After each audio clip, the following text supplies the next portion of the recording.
name is Whittick, and welcome to Her Conversations, Tools for the Awakening Woman. Her is an acronym for Higher Energetic Resonance. This is the optimal state to embody to attract our highest desires. Who is the awakening woman? She's a woman who's seeking a greater possibility in her reality and looking for solutions. She knows being awakened is not a lofty ideal, but a necessity. If she can transform herself, she can change the world. Her conversations will introduce you to talented women who will speak to your spirituality, sensuality, and soul. They share their stories and explain how they are in service to the world. So let their words and these conversations embolden and inspire you. This week's episode of Her Conversations is a compilation from the last 3 months of interviewees. The more I speak to women from all over the world about the work they do, the more focused I become about what my contribution should be. Often I forget that this community is still in the minority and that in wider society, the idea of living a life that is a manifestation of your dreams and a courageous answer to your heart's calling is a pipe dream. There is still a prevalence of pettiness, competition, insecurity, and lack of connection to the powerful beings we are. I believe that part of my contribution to change is to find these women and to give them a platform to share their stories so that we can see what is possible. The book Shaman Women in Contemporary Society by Michele Jamal was recommended to me recently, and as I read, I saw that it was Her Conversations in book form. It was published in 1987, so the technology was not available for it to become a podcast. I want to share 2 of my favourite quotes from the book with you. The first one is, "The shaman of today innovates change by making her life work an example of a creative and healing paradigm. She supports herself in a profession and lifestyle that's consistent with her vision." And the second is, "The women share the vision of healing our planet. They are working towards a vision by utilising their creative gifts, their ability to heal, their personal magnetism and their leadership." So maybe you are still searching out your purpose, or you're taking first steps towards a new life. Maybe you're thinking it has to be a grand gesture, and maybe it will be. But whatever it is, I have learned that it's just about following the call of your heart. So listen to these amazing women. They're all so different, and yet there's a similarity when they answer my question. Her is an acronym for Higher Energetic Resonance. When do you feel at your most her? Okay, so for me, this is, I would have said previously, when I'm channeling. However, as I've been kind of living it and being it more, there's not much differentiation between that. But so it's definitely in that state of being a clear channel and working with people, with souls in that moment, seeing people transform. It's the time where I'm totally that channel, and there is no space for anything outside of that to come in. So none of my conditioning or egos or fears or anything else. I am literally a clear channel. And I would have said I was a clear channel years and years before I knew that I was. There's so many layers to that. Whereas now I am living it, being it. But it heightened when I'm working with souls, which used to be one-to-one, but now it's predominantly, large groups of people or whatever. So that's when I feel, yes, just resonating fully, because it's being home. It's just absolutely being in that moment. And I'm able to maintain that most of the time, but still requires an awful lot of work as we're navigating this life. Definitely when I feel most at home, that's the word I would use. I feel that I am most her when I am doing what I'm called to do, which is empowering women and girls, and whether that's teaching or preaching, whether I'm writing, whether I'm counseling a woman or a girl, or just having conversation, mentoring. When I'm connecting with women, trying to empower them, connecting with young girls, trying to mentor and motivate and empower them, that's when I feel most her. And because I know that's when I feel most like I'm connected to the purpose for which I was created. I feel most her when I'm teaching, or when I'm like in circle with women. So a lot of times I'll do like women's circles and I'll have gatherings and rituals. And I feel like that's when I really tune into her, right? The great she. And it almost feels like it's channeled through me, and it creates this, this space for women to just like come together and to share and to open up. And that's when I feel like I step out of the way and she just takes over. And it's the best feeling ever. And it just feels so free, so flowing, so open. And that's when I feel most her. It was such a good question. And, it took me a little bit to kind of come to, I don't think there's one particular thing for me. I think definitely when I feel in resonance and like energetic resonance like that, it's a couple of things. And one is when I'm doing my sadhana and I'm very good in my sadhana, and I'm in the flow, and I'm, I might not be perfect, but I'm doing it. And that's the best, like every day. I feel like that gets me tuned in to the resonance, right? So like, that's the tuning part of it, and then once I've got that going, then, even just throughout my day, it's really just seeing and just having things kind of be unveiled where just synchronicities happen, kind of cool things come from elsewhere. And I just am able to see the beauty of things, and I'm not in that negative mind. So I really think like, for me, when I'm feeling her is really when I'm tuned in. And that's, through my sadhana. It's also through a lot of the chants and mantras too that we do in Kundalini with Guru Jagat. Mm-hmm. Because I feel like if I've got these going on in my around me in my household, even if I'm not necessarily chanting them, but I have them on the phone or on the computer playing, I just feel like the vibration and that resonance just, starts to like really happen. And, and if I got all those things going on, then I'm definitely tuned in. And that's when the magic happens, in my opinion. There are different moments. Definitely there are times when I'm on the mat in my favorite Iyengar class, and I have an amazing teacher. And there are classes where I come out and I really recognize that I was fully present throughout. I wasn't worried about, sometimes I do this so much better. Or why can't I do this today? Or what is this person doing on their mat? There are some classes where I'm just there.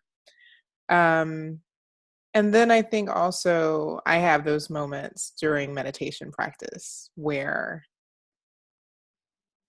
the time flies, and then my little timer goes off and I'm like, what? It's over? It's done? Those are really moments that I cherish, but, they're not everyday meditation moments. Something that I, aspire to, but it makes me appreciate it even more when it does happen. I feel at my most her when I'm talking to people about death, when I'm preparing them for it, when we're in the conversation about what their lives mean and what their deaths will mean, what the ideas are around it, the deaths that they've experienced. I am most her when talking to people about death, for sure. I came into being her when I realized I'm not conventional. And I'll explain a little bit about that.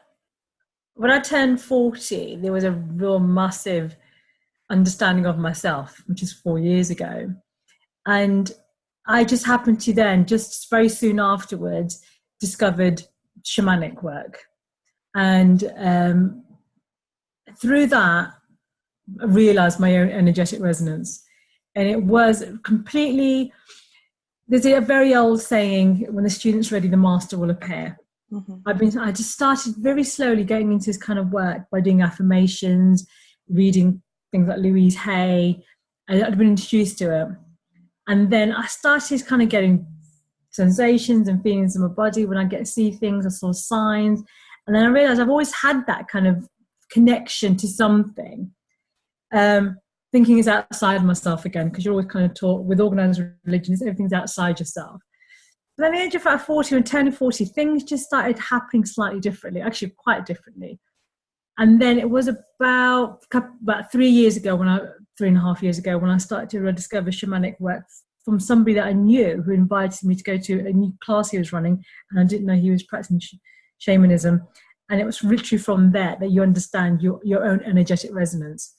I think I'm my her when I'm literally working within myself. So when I have those feelings and sensations, I stop, I take stock, I try to understand them. It can be on a bus, it can be on the tube, it can be when I'm by myself, it can be when I'm talking to somebody, and sometimes you don't know when it's going to come. But when what I do now that I never used to do when I was younger is there's a lot more listening going on. And when you're listening to people, that's when my energetic resonance kind of rises. Then I really feel like I'm in my power. But that's not like an arrogant way, or but when I'm really still and just listening and learning, that's when I feel my real energetic kind of abilities vibrating through me. And it's sometimes really, really hard to explain. I don't know if it's making sense. It's really kind of hard to explain sometimes as well. But it's in the stillness that my energy, I feel, rises. I think that's the kind of what I'm trying to say here. I feel like I'm most her a number of different times. One of them is definitely when I'm creating. Anytime I'm in that creative flow, be it making something creative for dinner, for my family, or just doodling while I'm listening to mantra music, or writing, which is one of the things I love to do. Anytime I feel like I'm in that creation, creator, creation, the whole thing, I feel like I'm most in the flow. I also feel like I'm in the flow when I'm connecting with my kids, and when I'm in service, when I feel like I'm giving of myself, for the benefit of someone else. I definitely feel that I'm her. I think I feel at my most her when I'm doing my work, when I'm in flow, when I'm having those interactions where everything just feels really synchronized and every conversation feels like it's going to lead on to something bigger and more beautiful. And it's like you're almost stood outside of yourself watching as you just completely flow with the universe. I don't, you know what I mean? Like you have those days where you're just like on a cloud, skipping through meadows, everything is beautiful. And it's when I am really showing up in the work that I'm doing and following my dharma and being in my bliss. That's when I'm at my most her. I have to say that I feel when I'm most her when I am operating in my highest potential. And that's when I am using my gifts, my talents, my natural abilities, my skill sets that I've learned over the years. And it's at that very moment when my passion comes to life. And it's when I'm speaking, when I'm doing public speaking, when I'm writing, when I'm teaching, when I'm leading, when I'm inspiring and motivating others to live by the power of intention. I think I would say that I feel at my most her when I'm at my most creative. I think when I am sort of really kind of in connection with the universe, really, and sort of co-creating with, you might call it sort of a divine masculine energy, and myself as divine feminine. And I just kind of love, I love just being in love with the universe, really, and feeling very sort of held by that. And so I feel like most feminine, I would say, when I'm my most alive. So whether that be when I'm writing music or when I'm, music mostly, really, when I'm on my own doing that. And then, of course, just sort of really feeling as well very privileged to share space with women in circle. and feeling that real sort of sisterhood. And I think that being a woman is a very interesting concept, because I don't really think that we really have a grasp on what being a woman even is. That sort of great sort of track, more than a woman. But I think that I think we're only really sort of getting into the juiciness and the excitement of what it really means, and the mystery, what it really means to be a woman. Because I think that at the moment we're very defined within a society, within a patriarchal society, and I think that women are about to sort of birth out of a paradigm, and I'm excited for that for everyone, all genders really, and this idea of celebrating femininity and her, and I think that is it is doing it's doing the things that open your heart the most of the time. My whole thing is about maintaining a high frequency, so just basically I try to float through my day all the time, try to maintain an awareness of myself. So, there are times if I need to give it a boost or need to recharge, and to get there, I will go into the silence. I'll just sit and be who I am, just let that feeling overtake me, and that makes me feel at my highest resonance, especially if I'm looking over like now, like looking out at my balcony with the hibiscus trees, the plants, listen to the water flow. If there's water involved, I'm at my highest. That's my power. Like I said, mainly I thought about it when I go in my kitchen, because that way I know for sure I am in control and in charge of me, my health, my well-being, and my being.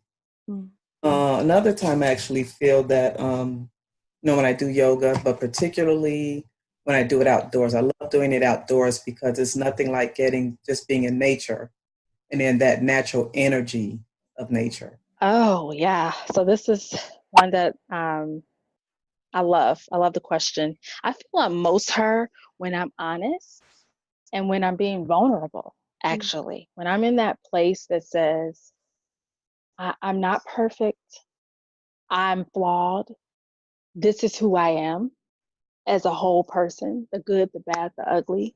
So I feel I'm most her, when I'm being honest, when I'm being vulnerable, when I'm in that space that I'm just myself without any pretense, without any, wearing a mask and hiding behind wanting to look the part. And when I'm just me, raw Missy, that's when I am most her. Okay, so are you inspired?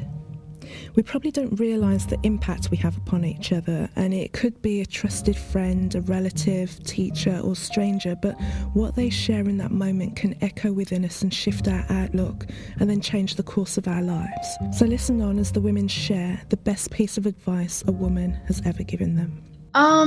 There's a few things. I mean, I was thinking about this, and there's a few things that from 3 different of my teachers that I use often. I think the one that I love from Guru Jagat that I always tell myself and every day is excuses are self-abuses. And I use that a lot because I can make excuses for myself and why I'm not going to do sadhana, or why I'm not going to do this or this or that, whatever, or take care of myself.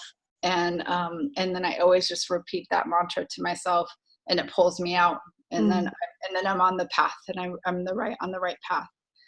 Because I don't want to self-abuse, like I want to move forward. The other one comes from my vinyasa guru, Stephanie Snyder, and she says, if someone's pushing your buttons, remove the button. And I love that. I can get really hung up on people pushing my buttons, and I'm super sensitive, but as soon as I feel that, I'm like, remove the button. Okay. And it's such a simple practice. So simple, so easy. And then the other one is from my really good friend, Natalie Fairbrook. And it's her mantra, and hers is just, try easy. It's super, super simple. It's so simple, but it says it's everything. Of course. It's everything, because we complicate things with whatever. And it's just like, if it starts to feel complicated and heavy and overwhelmed, like, try easy. Maybe you don't have to do all of those things. Or maybe there's an easier way. Why are you getting so hung up on it? And that one has resonated with me for the last few months. I've been using that a lot, where if I start getting amped up, I'm like, try easy. Okay, like, let's get back to that. You know, I knew you were going to ask this question. And I felt it so hard. I was like, do people give me advice? They probably do, and I'm not reading it as advice. But I did remember something that has stayed with me from years ago. When I was still living in Germany, I worked with a Jewish woman from the southeastern United States who had lived in Germany and Switzerland for 40 years. And at that time, I had lived in Germany for 10 years. And I had had a really hard time experiencing racism and sexism at my first real professional job as a consultant. And I'm the type of person who, if you give me feedback, I'm running with it. And I'm like, oh, what are all the things that I did wrong? And, oh, I got this feedback. And, and I was really bad at sorting. This feedback is about this person. It's not always. Sometimes you get really great feedback. Of course, it's always about the other person, but there are people who do feedback well. But, I was in this experience of surrounded by white people who have little to no experience with Black people, little to no experience with immigrants, what have you. And the level of racism and sexism I experienced was just mind-boggling. It would never happen in the US, not because it doesn't exist, but because people would be afraid of lawsuits. And so, I'm trying to heal from this experience but take the lessons as well. And every time I would talk about something, she would say, stop. That's not you. That's, the misunderstanding between cultures, or that's this man, or that. She was always able to label it for me. And she said, you have to get back to your intuition. When you're getting feedback that can teach you something, and when you're getting feedback that is meant to break you down. And you have to trust that. When you hear it and it says, this is what it is, full stop. And that I live by that today. Okay. Is it okay if I give two? Yeah. Okay.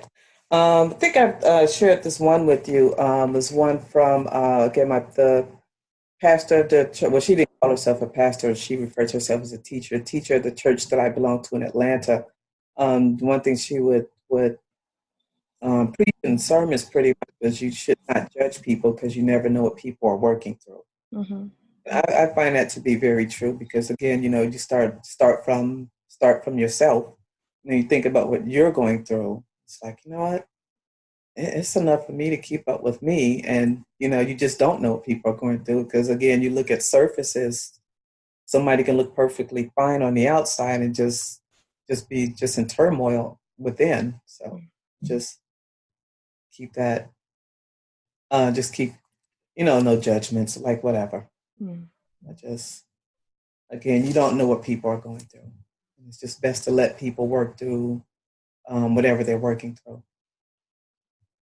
The other piece of advice, I thought about this too, something my mother shared with, this was during one of my classes, and she said, rejection is God's protection.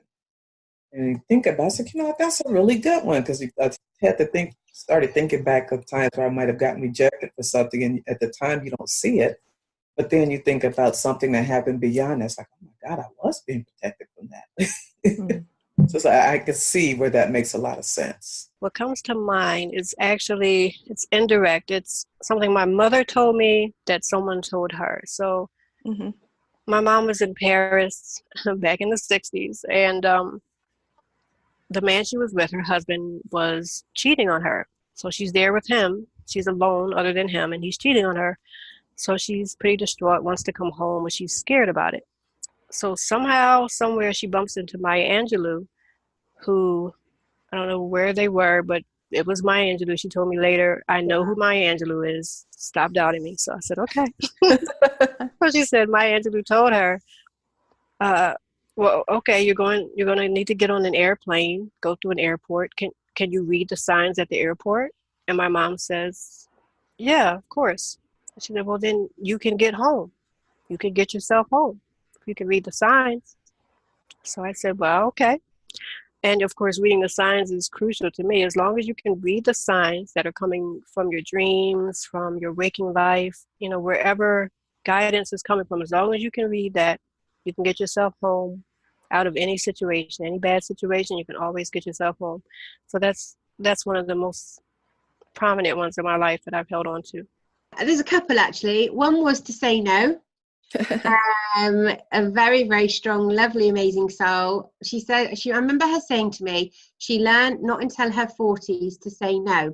And she said that it can be flowered up in any way, but quite often doesn't actually make a difference to anybody else, but it makes a huge impact for yourself. It's not a negative thing. It's just honoring something that you just have to say no sometimes, so that you are just not continually people pleasing, I guess. And that was a big thing for me. That comes along with the balance in giving and receiving. And another one from I always call her my great nan, but she was actually a great aunt, probably. In fact, she was the first person I'd seen that had passed away. I think I was 8. And I sat with her and I felt her very strongly, actually, throughout my life. What's for you will go by you. The best piece of advice I think that a woman's ever given to me is from a friend of mine, Kirsten, in New York last year. And it was around a situation I was finding especially emotionally challenging. And I was trying to put myself into a situation that I couldn't. Not all of me could do. Some of me could have done, but not all of me could have done. And I said, well, it's like, if I was awake, I should be able to deal with this. You know what I mean? And I should be able to navigate this if I was, woke or whatever we want to call it. And I said, but then again, I'm not enlightened. She said to me, the part of you that just said you're not enlightened? I said, yeah. She said, that's enlightened. That's enlightenment speaking. And again, it's that don't put ourselves into emotionally, there are certain standards of behavior that we deserve in our lives. And being spiritual does not mean being a doormat. I forget who it was, but whoever told me to start tracking my cycle, and not just the days that I bleed, but my entire cycle, like day by day, and watching the fluctuations of my hormones. Whoever that woman is, like, thank you so much, girl. That changed my life.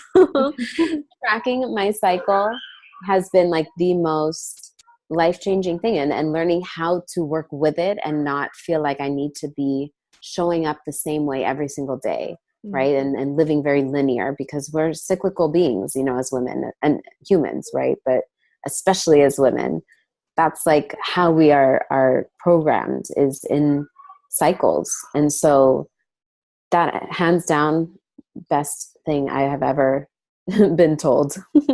I think that actually something recently, and somebody said it to me many years ago. In fact, it was an ex-manager who gave it to me years ago. He was a man, but it was very similar to the piece of advice I got a couple of weeks ago. She just said to me, you need to stop justifying yourself. You need to just stop justifying. I've seen you do it on and off so many years. Just stop justifying yourself. You don't need to do it anymore. And I sat back and I went, okay, I get that, I think. And she went, you're doing it again. And she went straight back, don't justify yourself, just keep doing, keep moving forward.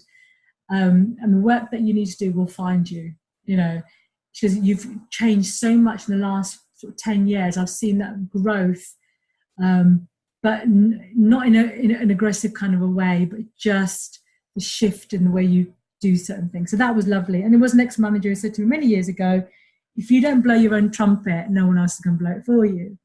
Because he always used to go to me, you do really this. I was in retail after university, I couldn't get a teaching job. So I went right back to earning like £2.50 an hour after everything. There was no shame in that. There was no shame in any of that. And then he just went, you've got to learn to blow your own trumpet. And I said, well, I don't do things like that. Well, I wasn't brought up like that. You always brought up to be more humble. It's the way you do it. And the way you do it is you just do it from a quiet space. You do it from your heart space. And that way it doesn't come across as arrogant. And I still don't do that as much as he said to me, but it was kind of a piece of advice that he gave me. And I felt very connected to him, and he was a very, very good manager. So don't justify yourself. Tell him how you feel about him. Did you? I did. And nothing yet. And this is a few months ago. Okay. But, it was what I appreciated about it was such a simple, I got this piece of advice a long time ago, and I remember it often, but a simple exercise in vulnerability and authenticity and speaking my truth, which I think a lot of us at times don't for fear of a million different things, right? And particularly when it comes to telling somebody how you feel about them, the fear of rejection is a major one. But I've lived through being rejected a whole bunch of times, and guess what? I'm still here. And self-esteem didn't take too big of a bruising. I think part of the benefit of being older now is that things like that don't knock me off as much. Yet, tell him how you feel about him is a solid one, but less about communicating feelings of love in particular, but more about speaking truth consistently. That's one. Another one was an old family friend. I was having a period of time where I just couldn't, nothing was really working, and I wasn't feeling inspired, and I had ideas about what I wanted to do, but I just couldn't get myself going. And she said, that's fine. Why don't you sit and wait for your next assignment? And I said, oh, okay. Rather than trying to force inspiration, if I allow, it comes. But I need to allow it. I can't make it. Inspiration, particularly coming from the word spirit, I can't conjure it just because I choose right now. I get to allow. Two best pieces of advice. I like that. Ooh, so this is actually really hard for me because obviously I instantly thought about my mum and my parents, and my mum is always giving me amazing advice. It's always in the moment. So I take it, I use it, and then I forget it instantly. But I think the best advice my mother's ever given me was let go and let God. Or pray on it, like both of those. And I'm not a religious person at all. I don't think my mum's particularly religious anymore. But one of the first books she ever gave me was A Return to Love by Marianne Williamson. Have you read that? I've not read that book, but funny enough, I was listening to her this morning actually. She's got like a podcast series on Audible. So I was listening to interesting chat, but that's going to take us on another tangent, so stay with you. Yeah. So she gave me that book, and it's just instilling in me this trust in the power of surrendering to the universe, surrendering to love, and trusting that you can just ride it out and wherever you end up will be okay. And that the universe will never give you more than you can handle. Wow. There's been a lot, but there's one that stands out so much. I knew a woman that had health problems, but every time I saw her, she was dressed nice, her hair was combed, and she looked good. And I remember her telling me, you always dress the way you want to feel. And there's been many days, whether it was because of depression or because of the chronic, for those who might have missed it, I am physically disabled, have a chronic muscle and nerve problem. So that advice has really helped me, not just to dress the way I want to feel, but even if I'm just at home and I'm feeling really, really down, put on a colorful top, get out of bed, open up the blinds. That's one of the best things I heard is dress the way you want to feel, kind of always present yourself in this way that's clear, crisp, positive, that's polished. And that's really important to me because I can be out in the street and I can feel very poorly and people will be like, oh, you look so pretty. I love your hair. I love your shoes. I'm like, thanks. I'm in pain. You can't tell. And that helps me the way I feel about myself, and all the things that I've been through is I refuse to look like what I've been through. So that's one of the best pieces of advice I carry with me and I cherish it.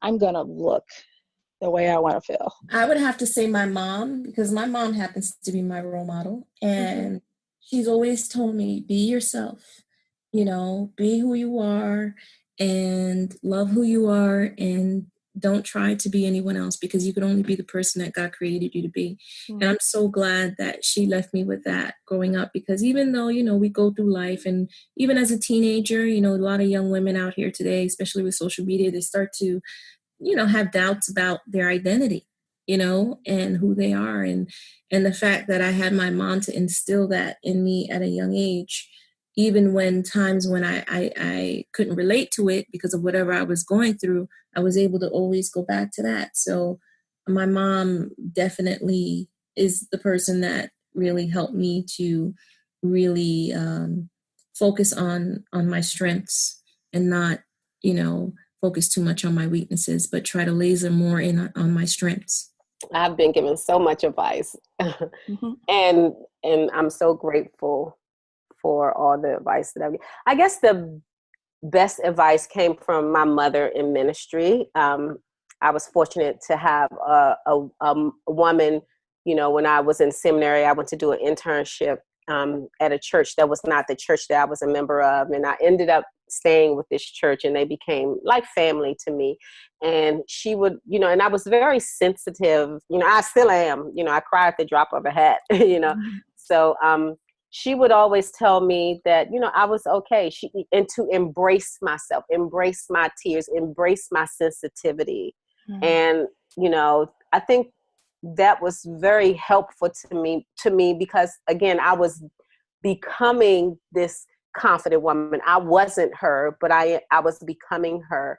And it was helpful to hear that every part of myself was okay, that I could embrace, there was nothing wrong with being a woman who cries, is nothing wrong with showing emotion. That's not a sign of weakness. So I think my mother in ministry, Dr. Christine Wiley, gave me the best advice to really embrace my full self. It's still the advice I still remind myself every day to, you're okay, embrace your full self. The best piece of advice I received was from my cousin Vale, who lives in Argentina. That's where I'm originally from. She is 10 years younger than me, but I always had like this really like soul connection with her. It's like we just know each other and we understand each other, even if we're not like in the same country or even talking or connecting all the time. And what she said to me, actually, when I was just starting my business, just starting to do the sessions, to do a little bit of like online like meditations, I was like worried that I didn't have like the right training or that I didn't know everything that I needed to know before starting. And I was like really caught up in my head. And I remember Vale said to me, listen, everything you need is already inside of you.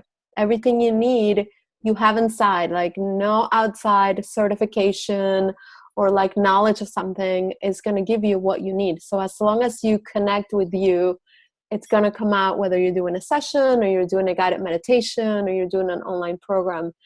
And I don't know, that was just like great advice. And I keep on hearing that advice in my head every time I'm about to start something new, like this podcast that I'm just launching. So I want to say thank you to Stacey Graham, Apinda Sidhu, Esther Delaford, Shay Tolles, Lucy North, Alua Arthur, Sasha Corellis, Sakai Nixon, Melissa Hall, Veronica Parker, Georgia Woodbine, Alyssa Love, Tracy Cullen, Vanetta Rather, and all the other women who have joined me on previous episodes of Her Conversations. Thank you for making it what it is today. And thank you to you for listening. You can discover more about me and the Her Project by visiting my website, which is carolmaywhittick.com.